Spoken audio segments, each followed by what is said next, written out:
بسم الله الرحمن الرحيم نحمده ونصلي على رسوله الكريم أما بعد. What we need to understand in everything that we do is that the ultimate goal and purpose and objectives of our lives is to acquire the pleasure of Allah subhanahu wa ta'ala in whatever we do. Whether it's our salah, our zakah, our hajj, our umrah, our voluntary prayers, our service to our parents, our service to our family members, our service to students, to knowledge. In everything, what should we have? Our ultimate goal is to please Allah subhanahu wa ta'ala. Do you understand? That's a goal. And then to acquire, that's the means, the ultimate goal. And to acquire this goal, there are multiple means. Sometimes a person may have multiple means, multiple pathways. This way, that way, multiple things. For example, you have two things. Perform salah, nafil salah. Or perform 10 hours. Two ways, both are equal. Sometimes one becomes muta'ayyan. This is the what you have to do right now. There's a farz salah, there's a nafil salah. So what's the muta'ayyan now? To pray the farz salah is muta'ayyan. That's determined. That's the way you please Allah subhanahu wa ta'ala. By doing nafil salah, not going to please Allah subhanahu wa ta'ala. It's jama'ah. But the most important ibadah is a jama'ah. Salah al-jama'ah. You understand? So the ultimate goal is that we have to please Allah subhanahu wa ta'ala. And sometimes there are multiple pathways, sometimes the one is determined. And if we understand that our ultimate goal is not any of these individual items, what is it? The only thing that we strive for is Allah's pleasure. Then in doing all our decisions become a lot easier. For example, when we travel in Muzdalifah, in Hajj, what's the ruling? That the Maghrib Salah is delayed, it's not performed at the time of Isha, after the time of Maghrib, correct? Yes, we have the Kitab al-Hajj. We have the Salah, Kitab al-Salah. That you delay the Salatul Maghrib in Muzdalifah. Understood? Why? Because Salah is only Salah because when Allah subhanahu wa ta'ala wants you to perform Salah. Similarly, fasting is a virtue. But if you fast on the day of Eid, it's makruh, it's haram, it's sin. Because why? It does not bring the pleasure of Allah subhanahu wa ta'ala. So what we have to understand, what we have to learn is that we must try to make sure our ultimate intention is to please Allah subhanahu wa ta'ala. And then also look, is the thing that I am doing, is it going to please Allah subhanahu wa ta'ala? Sometimes things are fun. Like sometimes what happens that even in ibadah, in things which seem good, we get pleasure in them. Allah subhanahu wa ta'ala, sometimes He gives us pleasure and He gives us enjoyment in certain ibadat. But you have to check, is this ibadah for the sake of Allah subhanahu wa ta'ala? Or right now, is there a better ibadah, something more important and more valuable than this what I'm doing right now? Do you understand? So sometimes that can happen, that there's one ibadah, but there may be something, maybe leaving that nafil ibadah is more virtuous because something more important. For example, if you're performing salah, and I think the homes don't have it anymore, you have those gas heaters in it, a fire, probably gone off all the homes now, but some old homes, what do they have? Really old, have what, gas heaters, they actually have a fire, a flame. Anybody seen them? Are we really old now? I can see a white here, nobody seen them. Back in our time, a long time ago, when we were young, back in my days, in 1990s, yes, in the last century, when we were young. So in those times, you have gas heaters to see the flame and the fire. So that's all gone. But if you're performing salah, nafil salah, and there's a little baby or a child, and he's going to start touching the fire, what do you say? Oh, I'm performing salah, khushu my salah, let him burn, I can't break my salah. Would you do that? It is farz for you to do break your salah and stop the child from touching that fire and getting burnt. So sometimes, something is more important than nafil ibadah. So if you understand this, many things, should I do this or should I do this? Don't like that. What seems to be better ibadah? What seems more enjoyable? Yes. Sometimes you may say, well, no, what? I will leave a nafil salah. I will leave a nafil fast because right now, sometimes the ulama have mentioned as well that in terms of to break it, sometimes it's mustahab. Again, you have to look at circumstances. All these masail, all these rules and nasiha, they all have context. So, for example, if you go to a person and they prepared food for you, you have nafil fast, and they prepared food for you. What do the ulama say? That if this person if you're very close friends, say, don't worry, I'll take it home and eat it.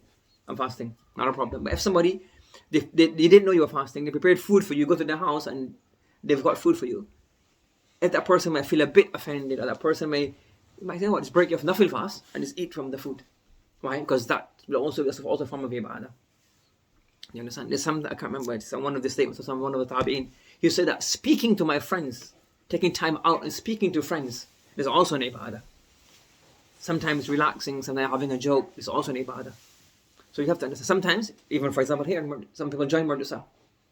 And young kids, not you guys got enough, got no excuses. You guys don't work hard enough. Yes? But some of the elders, they join Murdisa and then they realize, you know what, I'm joining Murdisa, I'm studying.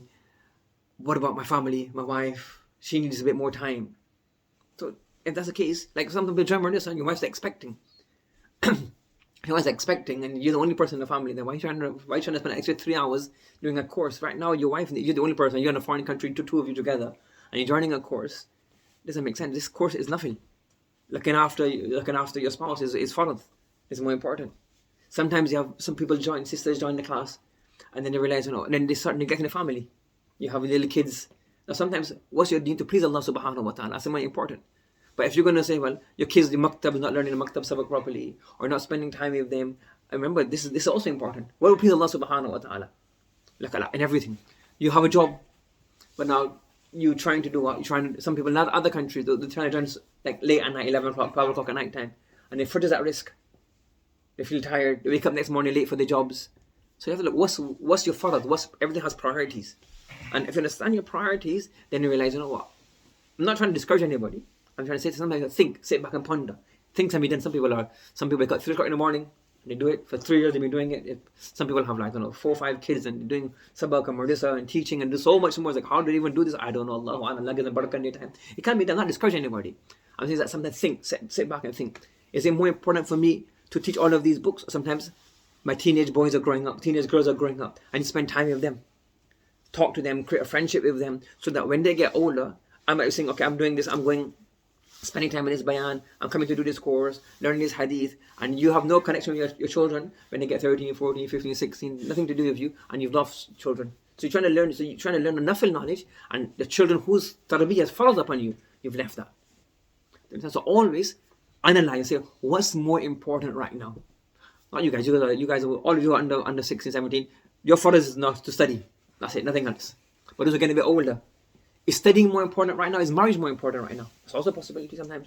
I say, I want to get married after, I want to study after, I want to get married after I study. But sometimes marriage can be more important.